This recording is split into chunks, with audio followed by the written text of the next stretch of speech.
So this sounds crazy. Well, at least it sounds crazy to me when I hear myself saying these words, but I just didn't see what the big deal was about sex for so long, like so many relationships, because it just wasn't that pleasurable for Yeah. me, No, I right? can I just relate to didn't see that. the hype. Yeah. I'm I like, oh, remember, it's okay. when I finally lost my virginity, I was like, that's it? Yeah. And unless you have somebody who really knows what they're doing, I feel like that's Totally. always kind of a cluster. Totally. But yeah, it was just like, I just didn't understand what the hype was Yeah. because I don't think I was in my 30s until I realized like, oh, sexual pleasure could actually be for me too, not just him, Yep. and just on such a more powerful level. But I thought something was wrong with me. I thought something was wrong Yeah. with me. No, I And can how relate to that. jacked up is that? Yeah. That I'm feeling like broken. Yeah. Right? And Yeah. then come to find out I was just with terrible lovers.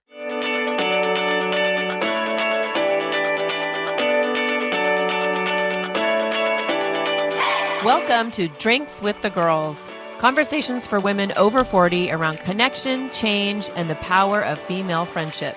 Living well with stories to tell. I'm Karen, and this is Lisa. We are moms and solopreneurs stepping into our own, diving into real conversations about things that matter to women in midlife. We're here to spill the tea on everything that affects women in their 40s and beyond. Topics like loss and grief, changing relationships, launching kids, menopause, and reinventing ourselves in midlife. We are here to tackle it all. Connect with us through a blend of our lived experiences, our friendship, the memory of our moms, plus a collection of real stories, honest conversations, and engaging interviews that will make women over 40 feel seen and remind them that they're not alone on this journey called life. Let's go. Welcome back to Drinks with the Girls. We are so excited you are joining us for another episode. And this one is going to be fun and a little interesting. I'm already sweating. I know Lisa has some heebie-jeebies about it also, but it's something that we need to talk about. So, friends. Now that everybody's like, what is it going to be? Girlfriends, if you think your best sex is behind you, we're glad you're here because it definitely isn't. Unless you want it to be. Right? So we're going to jump right into this topic and all the myriad different things because Karen and I are coming at this from a couple different perspectives, and I think they're similar to what you all are probably going through. So it's definitely not your mother's birds and bees talk kind of a thing, right? We're going to talk about sex after 40, desire, pleasure, unlearning all the stuff we were taught about our bodies as they age and all that, and just kind of, how we're reacting to it. Yep, just some good old-fashioned girlfriend talk, and the topic happens to be sex. So, pour a drink, get comfy, and let's talk about the things that we were told we're not allowed to talk about, right? So I feel like we're already breaking the rule. Like that doesn't happen on the daily with this podcast. Which we love. So let me ask you, what did Renee tell you about? Before I talk about Renee. You're right. I am drinking. Yes. What are you drinking, darling? Well, okay. So Andrea Samadi has turned me onto this. Andrea did this amazing, she does this great podcast on neurology. And it was amazing. I'll put it in the show notes. But she turned me onto this stuff, this hop water. And there we go. Brand placement. It's peach flavored and it's sparkling, crafted with adaptogenics and nootropics, whatever the hata that means. But it's good and it's sparkly and I really like it. And it does, I do feel like mellow afterwards. So yeah. I know you've been searching for that. So I'm excited you found it. Yes. I found it at this like mini mart, like down the road, and it's a little creepy, but I'm like, okay, whatever. It's close by. I can deal with it and go in. So, and they also have a really good selection of non-alcoholic beer and different things. So what are you drinking, lovely? I am drinking a Sanzo sparkling water made with just fruit juice, nothing exciting, but it's lychee flavor. Okay. Hold it up to the camera for the cheap seats. Yeah, see what I mean? Oh, ooh. That's interesting. So it's a sparkling water? It is a sparkling water. Yeah, I don't think it has any like zhuzh in it. It says the first Asian-inspired sparkling water. Interesting. I don't know if I'm a lychee fan.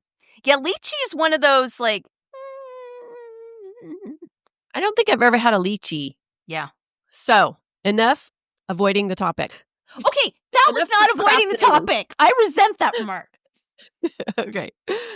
So, when you were growing up, what did Renee tell you about sex? If anything, 'Cause, I Yep. mean, yeah. Yep. I got a book. Here you go. Yeah, Goodbye. no, that's kinda what it felt like, and I'm trying to remember. It was really, like, hip and popular in the '70s. I think that's was just like, "Hey, you don't have to actually talk about sex with your kids. It's a picture Was it book." Our Bodies, Ourselves? No, that would have been Well, better no, if that's a big one. That's for an I adult. think That's it was not for literally kids. called, like, Where Babies Come From. Ah, yeah. I mean, I So you didn't really talk about it? not I mean, if I had questions, she answered them, but it wasn't, like, frowned upon, but it wasn't exactly brought up. Like, let's put it Yeah. that way. Like, I feel like I've been much more direct with my kids than my mom was, Yes. and she certainly Well, wasn't oh, yeah. she certainly wasn't was never like, "Oh, that's dirty," or whatever, like, but she also had some pretty specific religious ideas about what was okay and what wasn't, so I think that that was kind of an understood type of thing too. How about you?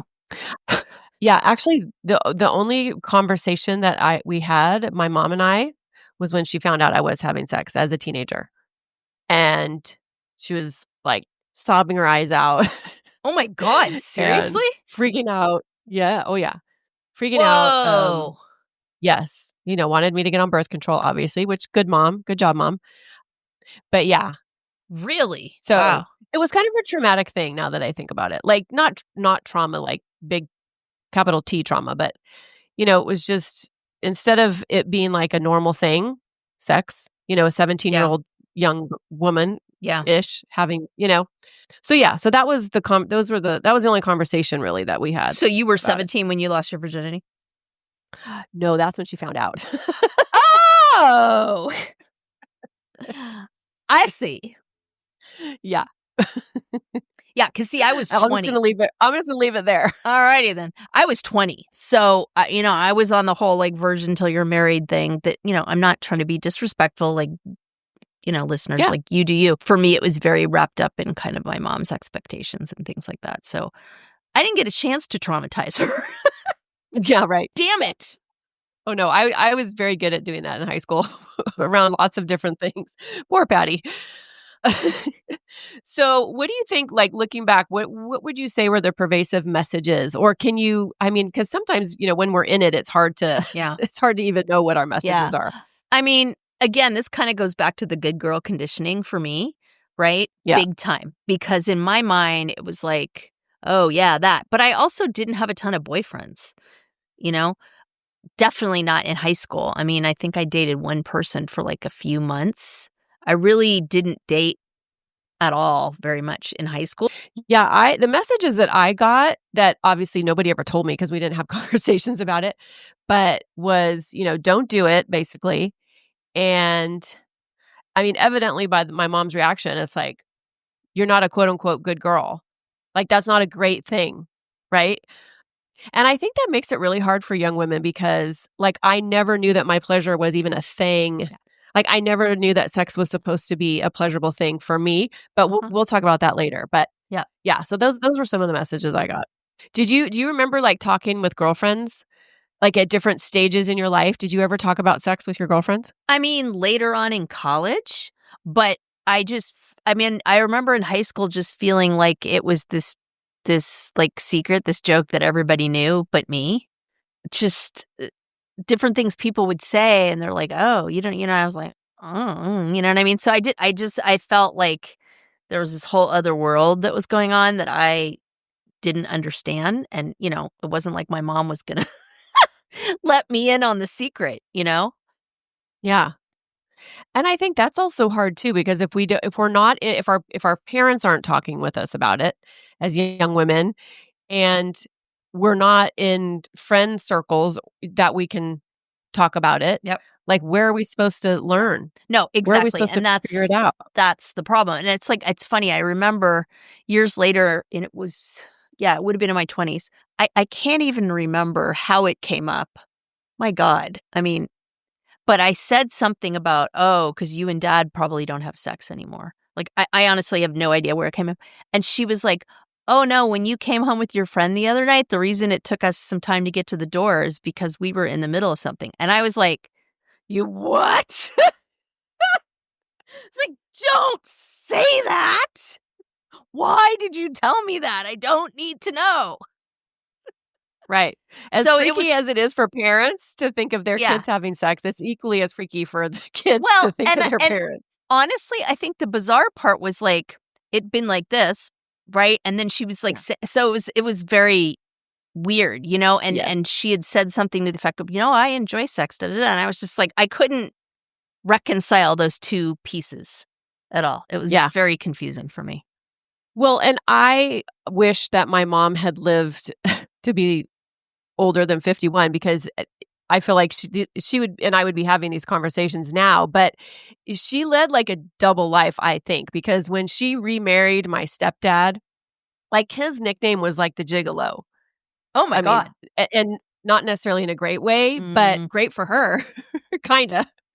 But, like and I remember her friends, like, making, like, comments about him and his physique and different things, and I'm just yeah. like, "Oh, Ugh. barf. Yeah. Gross." So, I'm pretty sure, she had some good sex there for some years. Yeah, I definitely feel like my mom and I would be having more upfront conversations. I mean, my daughter's 27, and we were driving together somewhere, and I got a a text message. Well, not a spam, but you know how businesses, once you give them Yep. your Yep. info after you get, like, the 15% off Yep. code, Yep. they'll Yep. you know, it's a sex toy shop. It's Adam and Eve, whatever. Oh yeah. Highly recommend it, by the way, but it pops up on my phone, and my daughter looks at it, and she's like, "Isn't that a sex place?" And I said, "Yeah." And so I just started telling her, like, what I got, and she's like, She was "Mom," probably and I like, could tell she I don't need to know this, Mom. well, actually, not as much as I thought she would have. Oh, I mean, a interesting. little bit, she was like, "Oh, Mom." But we actually had, like, conversations about it because honestly, for me and I've told my daughter-in-law this too at one point. I mean, we were at a casino and we were having drinks, so it was a little I was like, easier. And was this like on the first when you met her at first? Or no. No, no, no. I wanna make sure that my girls know that their pleasure is important. Mhm, Like, I mhm. want them to know that they if the guys don't know what the hell they're doing, then they need to take Yeah, things into their own hands. literally. So that yeah, exactly, literally. So, yeah, Well, when I I thought that mean, was funny, I'm like, let's "Oh, be real. If sex wasn't talked about, like they sure as shit didn't talk about like how it was important for a woman to have pleasure just as much. I mean, like talk about a verboten topic. Like that was not even like oh, on the no. radar, you know? No." Because guess what? If you liked it and if you cared about it and if you wanted it, Yep. guess what? You were a bad girl. No, no, You no. were a Again, slut, you were a I feel whore, like this is like the trashy. mirror image of our good girl conditioning episode in a lot of ways, right? Because you have to unlearn so much crap about that for sure, you know? Yeah. Well, and the good girl conditioning hits every area of our lives, Mm, not just, mm. not being able to speak up at Yep, work or not yep, just, it affects everything and it for yep. sure affects our sexuality and our Yeah. sex life.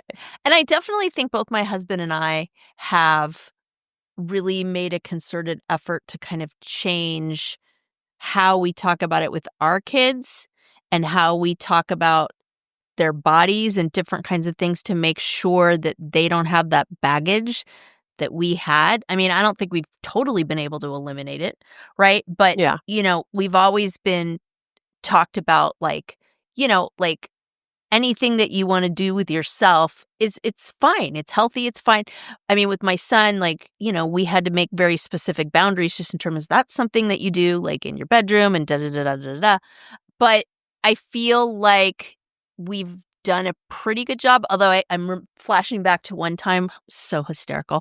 So I'll never forget this. This is one of my most hilarious parenting moments.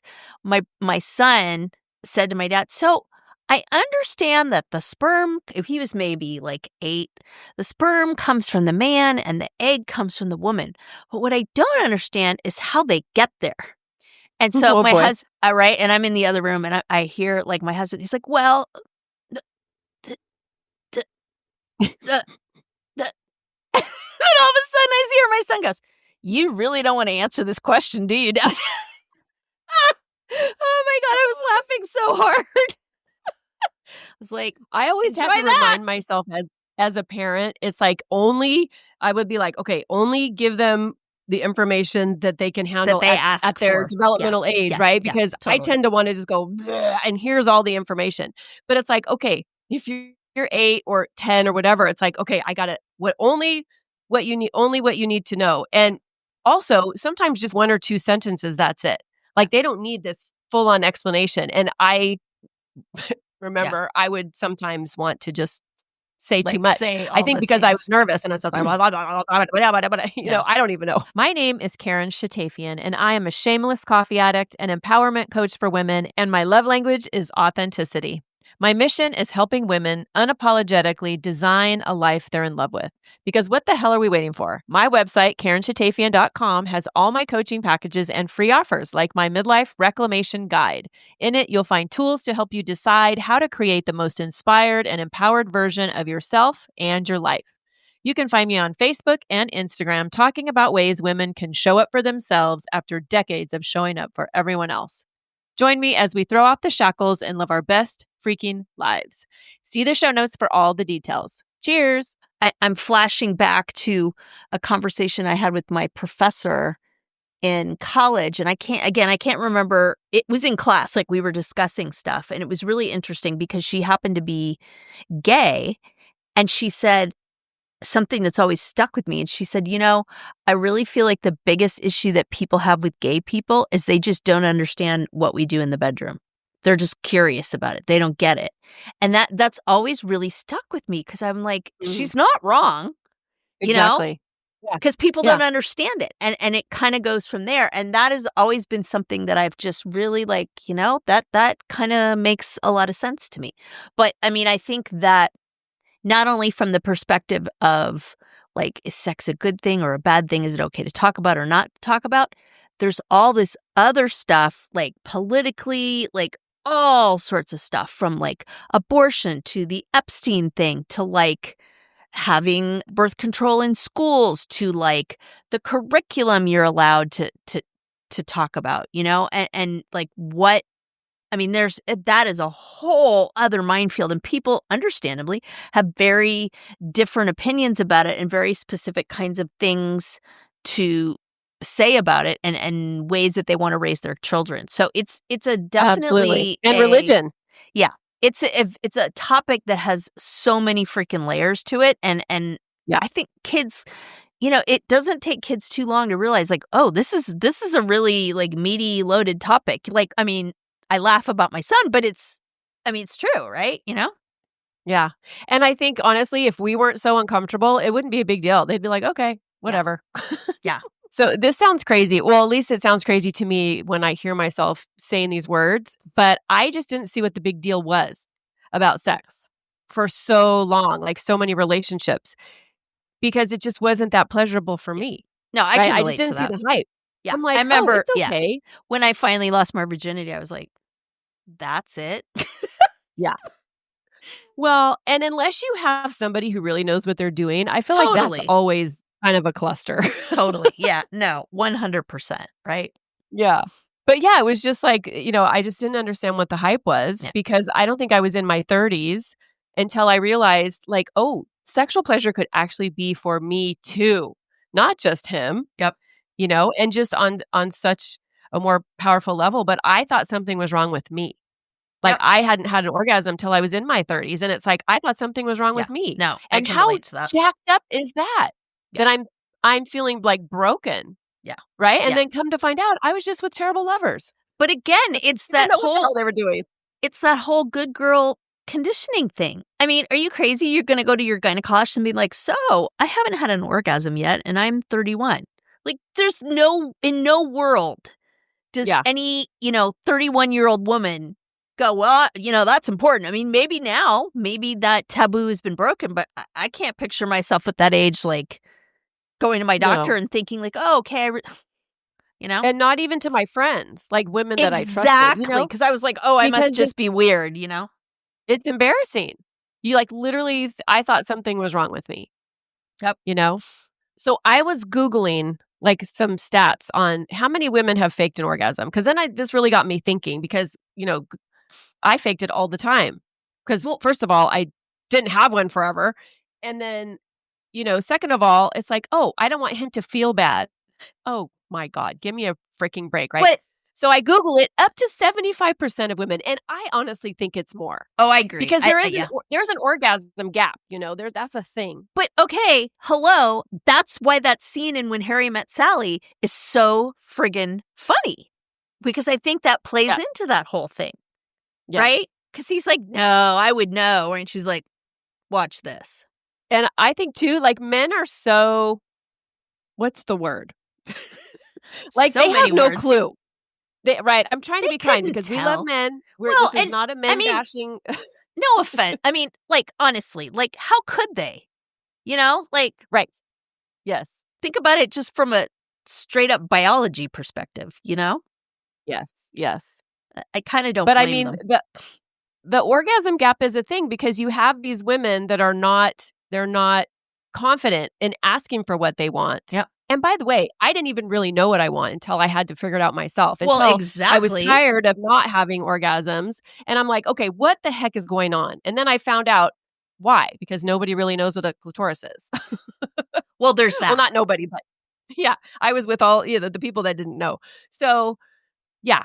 So I think you have women that are afraid to speak up and say anything if they really know what they want. And then Yep. you have the men who, if they're not a little more, what's the word?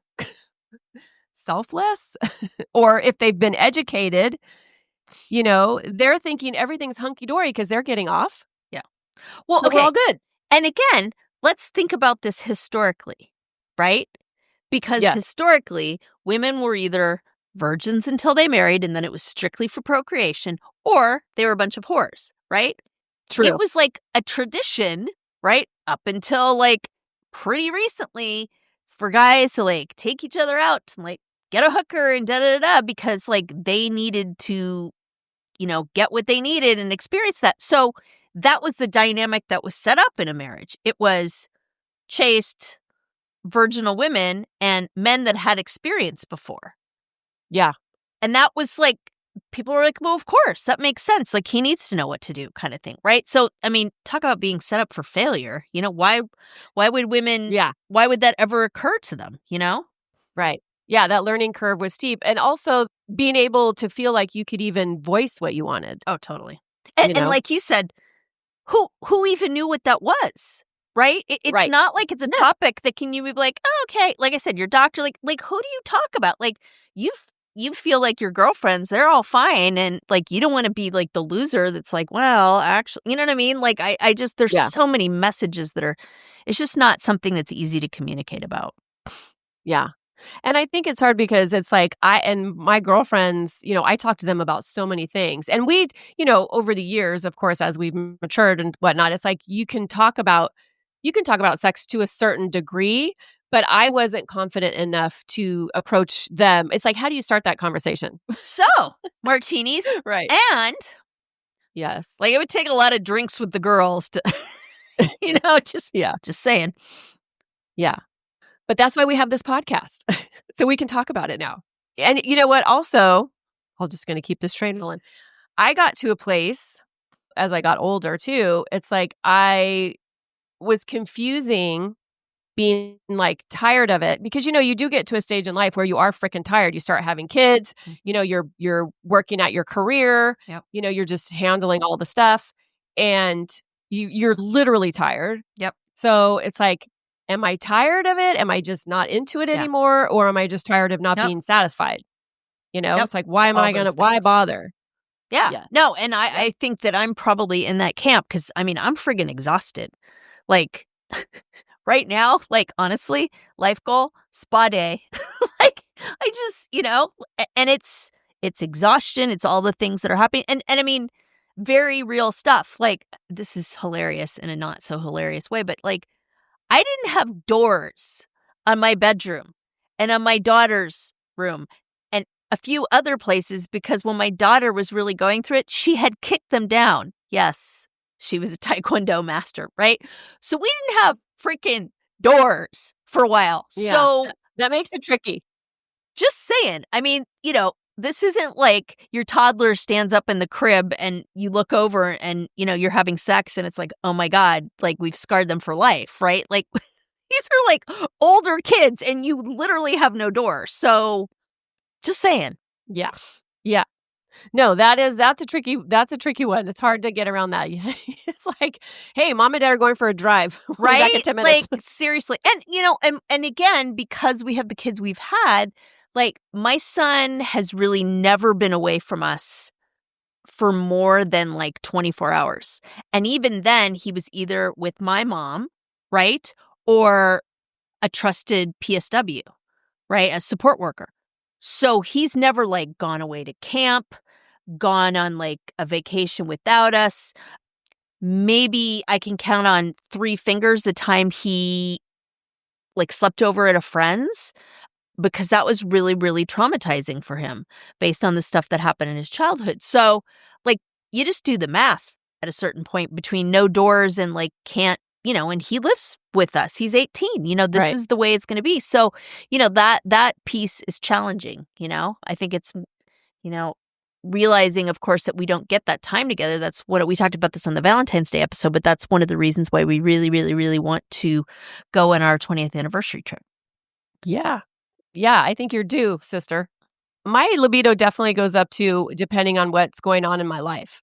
Like, I remember when this is so funny, but, like, before I host, like, an event or something, like, the first in-person event that I hosted several years ago, gosh, several years ago, the night before, Tony's like, trying to get frisky or whatever. And I'm like, "Babe, I'm thinking about all these things. I'm stressed out. I want this to go well." And I literally could not get in the mood. I'm like, "I'm so sorry, but this is Can't do talk to it. me tomorrow night." Right? So, and that's part of my brain too, my Yeah. overthinking. I'm the queen of overthinking, right? And so if I could just shut my brain off, Yeah. let my body take over, it would definitely be easier. And I've gotten a lot better at it. I think that comes But a lot yeah, it's more like, easily to men, frankly. I mean, oh, they for have a sure. much easier time no matter 100%. what's happening, just shutting it off and doing that. And I think that's really, really difficult for women to do that in general. Yeah. Oh, definitely. And also because, it's like that what's that joke or that meme about having all the tabs open on your computer? Like we have like 48 tabs open, and that's our Completely. brain. That's life, Yep. from holding all the stuff. And so, yeah, it's like, I'm sorry, sometimes sex is the last thing that I'm thinking about. Yep. I have to say though, I am now with a partner who makes it easier to get in that zone. Yeah. Because my pleasure is his number one priority, which He's is, fantastic. That's great. yes, it's Yeah. great. You and I are in such different stages of life too, I was because just like going to I say have an that. empty nest. I have an empty nest. You do not have an empty nest, right? And that makes it easier. Not even just having doors, like, because even if they're still in the house when you have doors, Yeah. right? And so it's Yeah. like you have to tame yourself, Yep. or you have to just be chill. You can't like Yeah. get loud. You can't do anything crazy. Yeah. And so that's the thing too. But having an empty nest is like next level, right? Yeah. So listeners, my empty nesters out there, do you know what I'm talking about? It just gives you that. It's like hotel sex. It gives you that next, Yep. that level of And freedom, which, just yeah. to be totally blatantly blunt, I don't know that I'll ever have an empty nest with the situation Right. that I'm in, right? So, and I'm not like, "Oh, poor me." You guys know I don't talk about that. I'm not saying it because of that. It's just that's the situation, So, it'll look different in a lot of ways, Yeah. And I know you also have a lot of balls in the air, not just the mom being a mom, but like, things you're dealing with your job, right? Your business, Yep. And other stuff. And so it's like, I'm just wondering if there's a way for you to reclaim your pleasure on your terms, whatever that looks like Yep. at this stage for you. Yep. But you're not alone, because I saw an article in Psychology Today, and it states that the main thing that leads to a decline in sexual interest in women in midlife is exhaustion, Yep. right? That Which doesn't we're all surprise me like, at all. yes. Mhm. And this quote, just like, I'm like, oh yes, mic drop, right? So check it out. In a world where women are forced to assume an inordinate number of potential roles, Mother, wife, daughter, career woman, school parent volunteer, house cleaner, grocery shopper, errand runner, birthday party, and after school activity planner. It's not shocking that women's desire for sex diminishes. A diminishment is especially so when research shows that despite their growing careers, heterosexual women still typically do more emotional and household labor than their husbands. So, yeah, I we're mean, tired. and again, like, I feel like I have to keep saying this. This is not a man bashing podcast. We love our men, right? It's just the way Yes, we do. it's just the way it frickin' is. Like, Yep. and I just think because we are wired to be attuned to all that stuff, when you have a full plate, it's almost impossible to put that aside and focus on you. I will say that I've gotten much better, thanks to Coach Karen in a lot of ways, about prioritizing things that are pleasurable for me, just in general, right? Like, I try to get more massages. I try to go get my nails and my feet done, and just things like that to be much more focused on things that will give me pleasure and make me happy, right? And interesting enough, all those things are out of my house. So say what you will about that. And it was funny because I think we were talking a little bit about before this, but I remember, so you guys know I went to women's college, and I think one of the things that we deal with as women at this point in time is like that feeling of being touched, just like hugging, like whatever, right? And how connected are you to your partner, right? Like, do you hold hands? Do you snuggle? Do you whatever, right? And that very much kind of mirrors, I think in a lot of ways the state of your relationship, because you're not going to want to do that if you are pissed at your partner or there's problems or whatever, right? And I was telling Karen, I remember in college, because I went to a single sex college, I remember feeling very starved for touch while I was there, and just feeling very like I could go months without getting a hug. Not because I didn't have good friends, not because I wasn't around people who would hug me or whatever, but that just, I didn't date much during college, and I just remember coming home and just being starved for like a hug from my mom or like snuggling up on the couch with her while she was watching a movie, kind of a thing. So I as humans, I think we're really wired to seek touch in all sorts of different ways because it helps us regulate. No, I think that's perfect because that is literally the precursor to foreplay that leads to intimacy and sex, right? So I think I'm going to speak for myself, but I need that. Like I need the warm up. I can't just like go right into the main event. I love it, by the way, because it feels Yeah. good. Yep. So, Yep. but I think what you're talking about, that that intimacy beforehand, whether it's a hug, holding hands, I mean, there's so many other things too. Even just having a deep conversation. Like Tony and I went out. We had fun day Sunday last weekend, and we were sitting having this leisurely breakfast, and there was hardly anybody around, and we're just having this long breakfast, and we just start talking. I just started to bring up things that are kind of I need to talk about in our relationship that's kind of bothering me. And I do it when we're not heated, when we're not in the moment, right? I do it in a soft moment like that. And it was just so amazing. He heard me. We had this great conversation. And guess what? We had sex that night. So it's, Bingo. there's all these other things that are turn-ons that aren't even Yeah. necessarily sexual. And see, And I women think, need that. yes, agreed. Okay, quick pause. Have we talked about the Pod Squad lately? Oh, the Pod Squad. You mean our email list /VIP lounge /digital wine club? Exactly. So listeners, if you're not on it yet, you're basically making life harder for yourself when it comes to podcasts.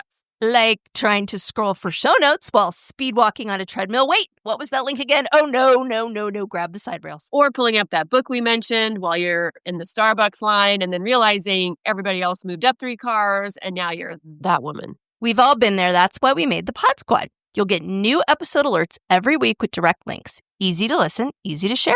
And show notes straight to your inbox. So when we drop a life-changing product, book, hot tip, or yummy new drink, you're not rummaging through your memory like a woman searching for her reading glasses when they're on top of her head. It's organized, it's helpful, it's for you, babes. So join the Pod Squad. The link is in the show notes. Just tap it. Snacks. sarcasm, solidarity. And obviously, fighting the patriarchy. We write at dawn. I always joke with my husband because one of the things we've been dealing with is some of these health challenges that he has right now and difficulties with executive function and things like that. And I can't even remember what it was, but there was one day he was in a really good place and he was just like doing all this stuff and deciding this.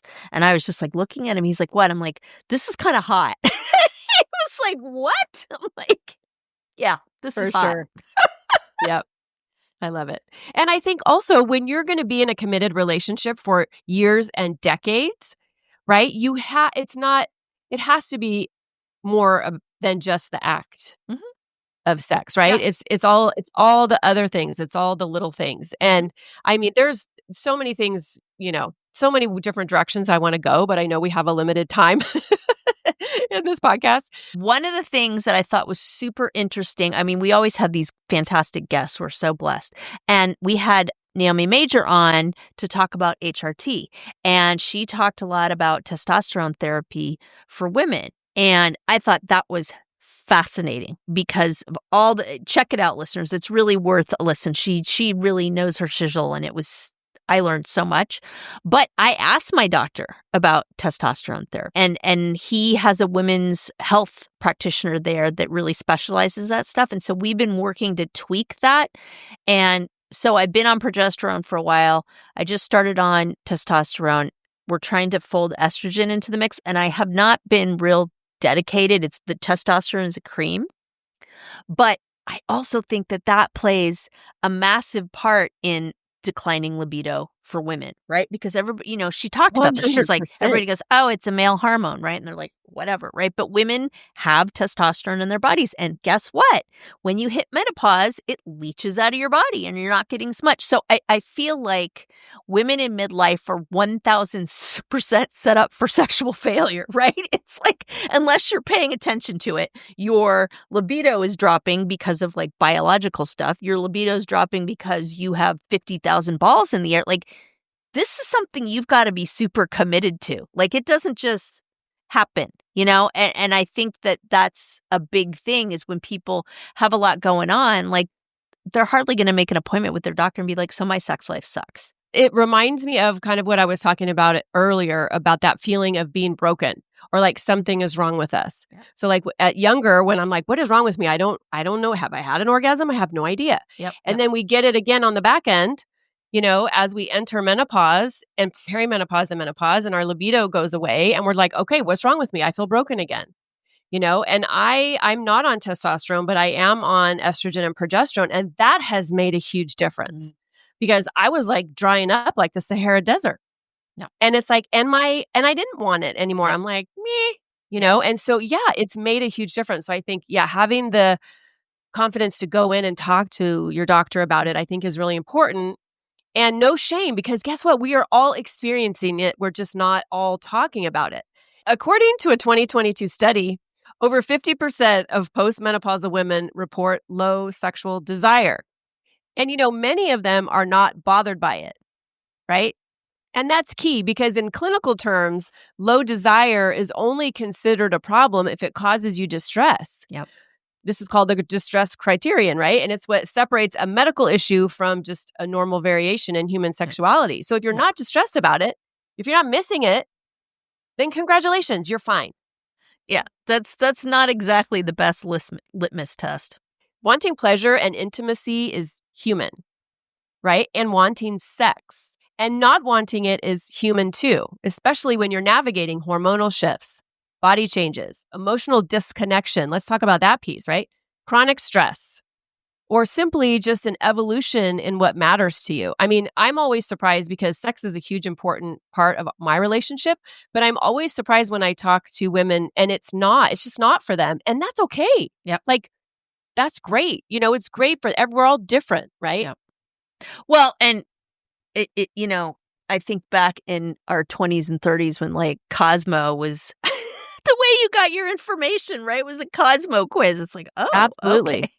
Not that those weren't skewed and sexist and all that, right? But I mean, I think that's why that magazine took off because they were talking about stuff that no one else was talking about. Like Helen Gurley Brown, the founder and OG editor of Cosmo, was one of the first women to talk about this and like put this kind of stuff out there in the consciousness in the public. And before that, nope. Okay. I think part of this too is like, we talk a lot about on this podcast about like reinventing ourselves in midlife and the midlife reclamation, right? And so I think our sex life as we age fits right in there because Dr. Sharon Bober, a Harvard psychologist and director of the sexual health program at Dana-Farber, says we need to stop equating sexual frequency with sexual health. Because for some women, redefining intimacy without intercourse is part of how they thrive in midlife. And honestly, I think that word intimacy is key there because I think real intimacy comes from feeling like you're being seen and understood and supported. And hello, yes. That's what we talked about is this disappearing act, this like feeling small, this feeling like you don't matter, this, the time for big dream, like all this stuff we talk about at this podcast. It's like, how can you have intimacy with someone if you are feeling these big disconnecting emotions? Because like we talked about, men can just literally turn it on.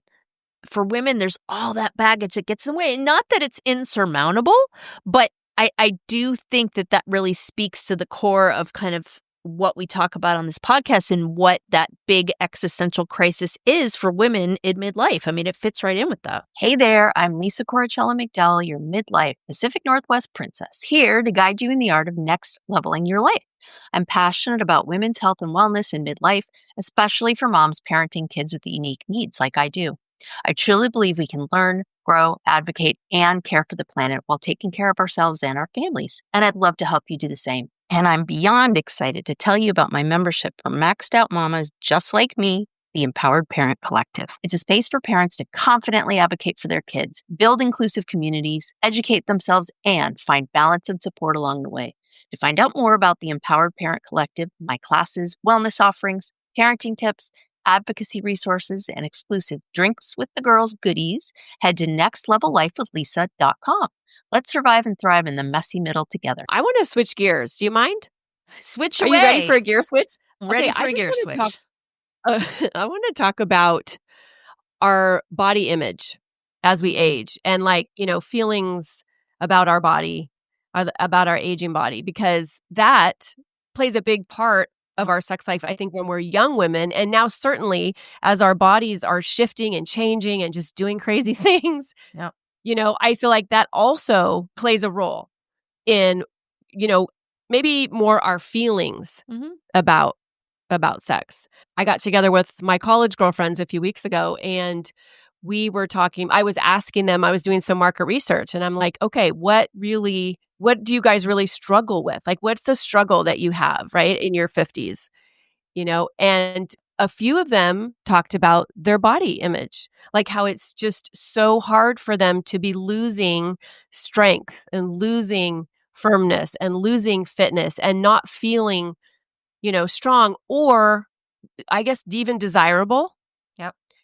And it was so surprising to me because of course I feel like these women are beautiful inside and out. And so, but for me to really hear from them that they struggle with this, it was eye-opening because I know my struggles I have with my body, but to hear it voiced, I think too, it just shows me that there's something there.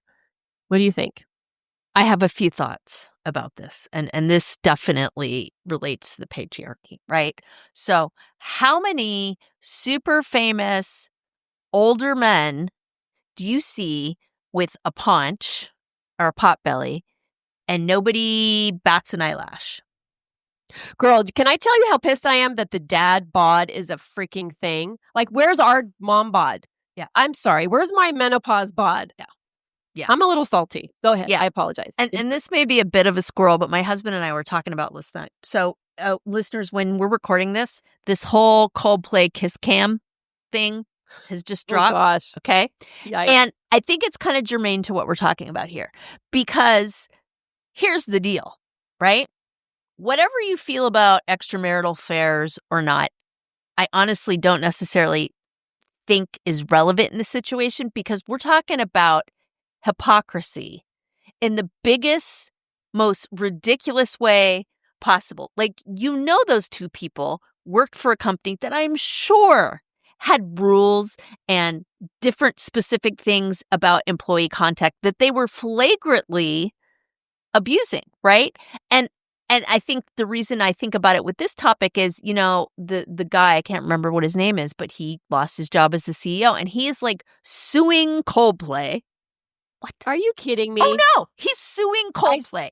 I saw him swear to do God. a quote apology letter, yeah. really taking zero responsibility and blaming Coldplay. Yes, Like, are you fucking insane? Exactly. And that's my thing is it's just like, wow. Okay. So not only are you not taking responsibility for this, you are turning it around on people and saying that you are actually being persecuted and people are coming after you unfairly. And oh, by the way, your family too. This idea that it was okay for him to express his sexual desire in public, essentially, and do that because of his feelings. But now, oh my gosh, this is so unfair that people are targeting him now. And what he thinks is it's about like, oh, it's none of their business. And oh, like, yes, I have to repair my marriage. That's not why people are pissed. People are pissed because he's using his privilege as a wealthy white man to turn into a victim, which is the biggest bunch of bullshit that I have ever heard in my life, and not taking any responsibility for, frankly, breaking corporate policy for his own company. And now he's suing people because of that. So I'm going on this rant. It pisses me off. But I'm going on this rant because I think that this whole thing about women's bodies and women's pleasure and, women's sexual identity, I'm sorry, but the rules are friggin' different from men. Because I'm telling you, yes, there was a woman involved, but if she was like the main person, if she was the CEO or whatever, people would be friggin' crucifying her. And there wouldn't have been a thing that she could do about it. But because he's a man, he's gaslighting the whole world and saying, actually, you're coming after me. I mean, the whole thing is just ridiculous. And plus, the memes are friggin' hilarious. I had no idea who was suing them. That is like next level ridiculousness. Right? Yeah. I know. What is this world coming to? At any rate, that whole long rant is I mean, I do think it's connected to this idea that men are allowed to do that. Like that is basically tacit agreement, right? Yeah, it's shitty that he cheated on his wife, but oh well, what do you do? Powerful guy, right? Right. So back to your point about like the dad bod. Yeah, men are allowed to age. Yeah. They're allowed to be silver foxes, even if they have a pot belly, or even if they have wrinkles, or even if they look like they're aging. They get more distinguished, right? But what do we get? I mean, this little tidbit I think is telling. So I don't know if y'all know the name Donna D'Errico. She was a Playboy playmate like in the late 80s. She was married to Nikki Sixx of Motley Crue. She was on Baywatch, okay? Like all the things, right? And in the last 5 years, she did this thing, she was paid money to do it, where they basically made over her mom bod and like televised the surgery and all this kind of stuff. And I was like, wow. Because she wouldn't have got it greenlit if there wasn't interest in that. Right. And it just like, really? Like, you're going to watch a surgery? Like, this isn't like heart surgery. This is like, hey, mom, you can get away remove all that bad stuff from your body. Look, even ex-Playboy playmates are doing it. With the surgeon that I used for my breast reduction, who's great. Don't get me wrong. There's surgeries out there that they call the mommy makeover. And it's a tummy tuck. It could or not include a boob job and liposuction. It's like this package that you get. Like, what the hell? That's crazy. Yeah, I had no idea. And I know Lisa made the disclaimer earlier about, we like to bash the patriarchy. We don't like to bash men. But I think the important thing for us and the reason we even bring it up, we're not just like these bitter women, but it's like some people might not necessarily be aware of all the little tiny things that happen all the time where the patriarchy is involved and how it makes us feel like shit. Like, Yeah. if you're feeling like shit as a woman, look at the patriarchy and Yeah. see. It's Just like check death. there first. Yeah. It's death by 1,000 cuts. So Yeah. at any rate, Yes. I think this is a long roundabout way of saying, like, if women are feeling like they're not interested in sex, if women are feeling like pleasure is not, something that they should have, like, there are friggin' reasons for it, right? There's hormonal reasons, there's life reasons, there's society reasons, there's historical reasons. Like, this is not this, like, random thing that's just happening to you in your head. Like, this is hundreds of years of a very institutionalized Yes. form Mm. of making women feel like that is not frickin' okay. So if you're feeling like you can't talk to your doctor about it, or your girlfriends, or your husband, or whatever, right? Or if you're in a same-sex relationship, like you can't, I mean, all of this stuff, right? There is a reason for that. You are bucking hundreds and hundreds and hundreds of years of this stuff. So it's real, and I feel Yeah. like people need to Yeah. give themselves a break, right? 100%. And I think also if you are one of those women like me, like my friends, like feeling shitty about your body, like not able to look at yourself in the mirror and go, wow, I look great, right? Like those, I have to deliberately love my body. Like psych Like yourself I up. consciously love my body. I look at my belly and I'm like, it's not the belly I had 15 years ago. And also it housed my babies, Mhm. right? So whenever I reframe it that way, it makes it okay. It sucks that we have to do that. Like we have to literally retrain our brain. And it feels like that's why it feels so weird, Yeah. like to speak up about stuff like this, because like to your point, like we're bucking hundreds and hundreds of years of this system that we were never meant to win. Yeah. I mean, yeah. I like the way you said it, that we were never meant to win. Like 100% set up for failure. For sure. Yes. So this is a Yep. hard freaking topic for a Right. reason, right? It's very layered. Like you said in the beginning, there's so many different layers. Yeah. Layers to it. Okay, so let's have a happy ending. Hee hee. God damn it. Let's head for the takeaways. Lisa, what are some things that you want our listeners to walk away with from this episode? So, I mean, I definitely think the biggest one for me is this idea of like you're bucking hundreds of years of society and oppression making you feel this way. And to get help for this and to change things is a big friggin' deal. It's not just you, it's all this other stuff, right? So just know that that is not you're messed up in your own head kind of thing. I think that's number one for me. Yeah, that's such a good one. And, also as we mature, right? And hopefully we get to know our bodies better. If you need lube, if you need a vibrator, if you need to take a fucking nap, right? It's okay, right? And there's no one right or wrong way to do it. But I think for me, because this is how I feel, that my sexual prime is definitely not behind me, Mhm. right? And so I just want all women to know that. And whatever that looks like for them, it could Yep. mean, having sex every day. It could mean having sex every 6 Yeah. months. Who knows? It's whatever you decide that it is, right? Yeah. And that can shift, right? It's okay. Yeah. And Karen and I we may be the same age, but we're at very different life points in very different situations. And one's not better or worse. It just is what it is, Yeah. I want to talk about a resource that I've been listening to this podcast, and it's called Sex with Emily. And it's Dr. Emily Morse. And I don't think she's quite our age. She might be in her 40s, but she talks about all the things that have to do with sex and sex, as an aging woman, but she normalizes so many different things where, sometimes I'm like questioning, is it just me? But she really normalizes all of it. So I highly recommend her podcast. And then I actually looked up a couple other ones, and there's only one that I found that is specifically for midlife women. And unfortunately, it last aired August 2024, but it was literally the Midlife Sex Coach for Women. And she's just the cute. I love her energy so much. She's like, I feel like she's a doctor, but she's also like a sex therapist and a coach. And she calls her her people diamonds. So she'll like refer to you as, hey diamonds, I'm talking. So I don't know. Check I it like out. that. She also has some good relatable topics.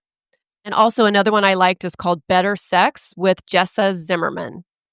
Yeah, and I see here we've also got some good Instagram accounts as well. One of the ones that I love, Sex for Emily, also, I think she has a YouTube channel also, but she also has an Instagram account. I also love Mama Gina, Regina Thomas Hauser, I think how she says it. She is and I think she's in her 60s, but she's all about pleasure, all about desire. She wrote a book called Pussy, basically like, reclaiming your own pleasure. So she's kind of edgy. So, if you're okay Buckle with up. that, I would definitely check her out. And then there's an Instagram account. It's called OMG Yes. And it just says groundbreaking platform backed by research that normalizes real conversations about female pleasure. Oh, wow. I haven't checked it out. I just looked at it. I just scanned it. But that one also looks like a good one. That's super cool. One more, because I am an Instagram girly. But Esther Perel Official is her Instagram handle. And she talks about relationships, human connection. And she talks about lots of different things, but one of the things that she looked at that has to do with kind of what we talked about, and I don't want to dive back into it because we'll definitely have to have another episode about sex, but she was talking about maintenance sex. And I remember this, when I was married too, because, your life, you have so much, but she's like, you're not always going to feel desirous. You're not always going to feel that, oh my God, I will have to have you now. But once you get into it, your desire builds, right? Yeah. So she talks about like how maintenance sex is sometimes important. She made the gym correlation. Like nobody really wants to go to the gym, but once you get there, you feel really good. And especially after you're done, you feel great. You're like, yes. So there's that. Yeah. And we'll put some of these movies and TV shows in the show notes as well. I think one of the ones I want to call out is Sex and the City and Just Like That. So, Sex and the City hasn't aged well in a lot of ways. I mean, I think a lot of us think about it fondly, but there's definitely, and if you if you see the actresses interviewed and you hear them interviewed, like they acknowledge that. But the reboot, love it or hate it, right? One of the things I love about it is these women are now in their 50s and it talks about everything that they can relate to. I mean, in a lot of ways, like when I watch an episode, I'm like, oh, we talked about that on the podcast or whatever, right? And including sex. So I love the idea that that is something that they're putting out there, right? Because there's not a lot out there where they're talking about midlife women and sexual pleasure. Like, let's be freaking real here, Yeah. I just finished binging the original Sex and the City, and I haven't watched And Just Like That yet. I'm trying to find, because I don't have wherever it's streaming, but I just can't imagine it without Kim Cattrall. So I will say that I was kind of in that camp, right? But I think that they've really done justice to the character in this. And there's been a cameo that she's made. I feel I was in the same place. I think they handled it in a good way. The other thing is, what's cool is they're bringing on other women that aren't like the core group of the three of them, but are involved. And they're frankly women of color who have normal lives and normal interests and the same kind of thing. And that has been super cool. And it makes sense. Like, About time.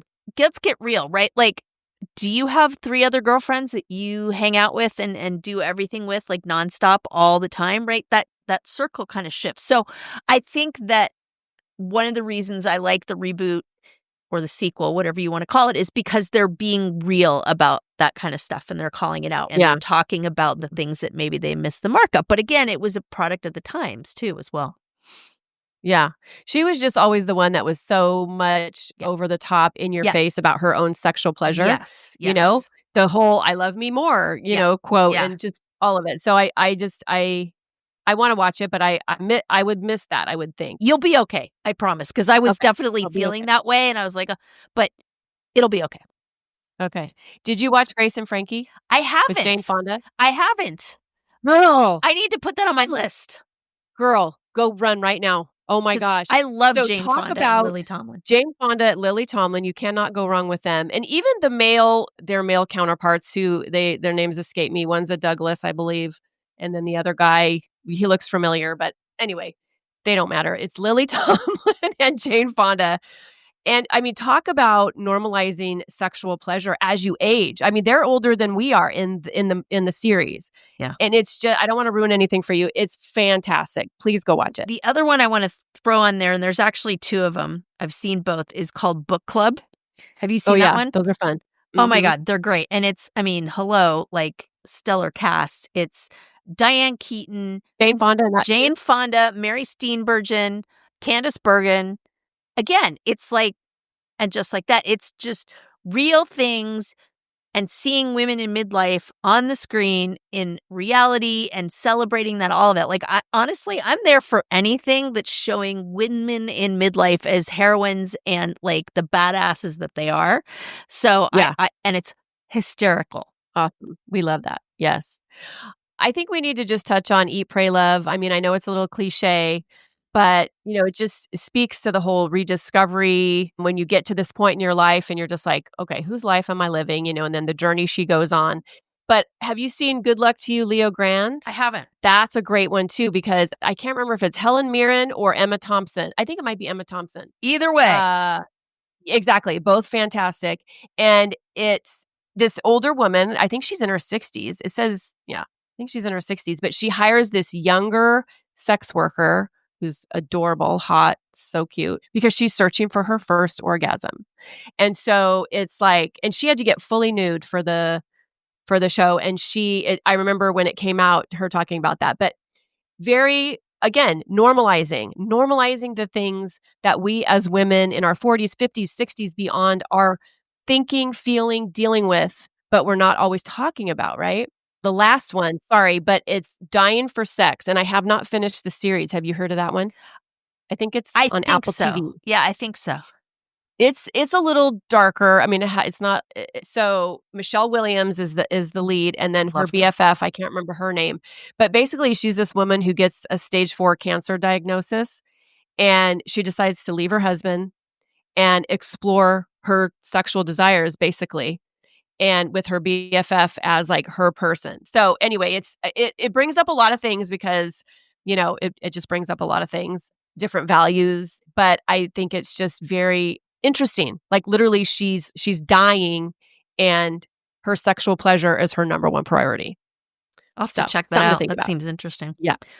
So if you are hungry for all those juicy references, we do want to let you know that we've shifted a bit, right? And our show notes are now available by our new subscription on the Pod Squad. So the Pod Squad, not only do you get the episodes delivered straight to your inbox every week, but you get all the show notes. And we've made that decision to frankly do a couple of things. We're really trying to be more accountable to our listeners, trying to have more of a dialogue with them. And this way, like, you guys can email us back and we send stuff out to you, but it's a way for us to get more of a pulse on our listeners. We promise we're not going to sell your email address or spam you or do all these horrible things. So please do join that, because we're going to start communicating a lot more that way as we grow bigger. And we'd love to have you guys be a part of it. And it's super easy. Like that way you don't even have to dumpster dive for episodes or show notes. Like it's all in there. Yeah. It's like our personal link to you. It's like your own little personal phone line. You can just, if you have something to say, if you have feedback, if you want to let us know what you want to hear, you just shoot us an email. Yeah. It's the Batgirl signal. The Batgirl signal. I love it. Thank you so much, listeners, for joining us for this this exciting episode. I feel like, you know what, we talked about some things that is important that we talk about, even though it was a little uncomfortable at times. But I think you know what you get from us. You get the real and the vulnerable and the no bullshit. And hopefully that's what we delivered today. So share with a girlfriend, give us a shout out, post us, repost our little, what are they called? Our little YouTube shorts. Yes, our promo reels and teaser reels. Yeah, we are on YouTube now, so check it out. Those of you on YouTube are often treated to extra stuff that doesn't come over audio, so feel free to enjoy that. But thank you for being part of this community. We appreciate you, and every episode we do, we have you top of mind. So thank you so much for being there. And how many countries are we in now? 43. Woo woo! Yep. Super exciting. So like, share, and we'll see you next week. Cheers. Cheers.